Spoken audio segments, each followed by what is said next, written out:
喺老城區幫大家揾到一套新建嘅裝修，亦都好新淨嘅樓。咁我哋門口可以睇到佢有固定嘅3個車位嘅。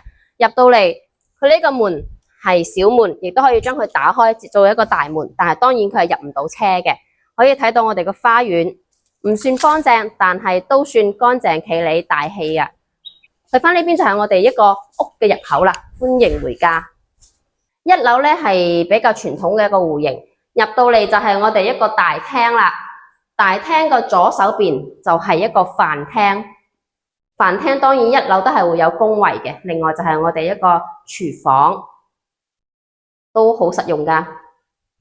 嚟到我哋2樓咧，佢就冇套間，得3間房嘅，共用一個衛生間，每一間房佢都幫你做好晒一個全屋定製嘅衣櫃啦。咁我哋都可以睇到個衣櫃嘅質量都係非常好嘅。木地板亦都係立立令，可以睇到我哋嘅業主係保養得非常之新淨嘅。咁佢都係一個非常之愛惜呢層樓嘅人咯，希望可以幫佢揾到一個有緣人啦。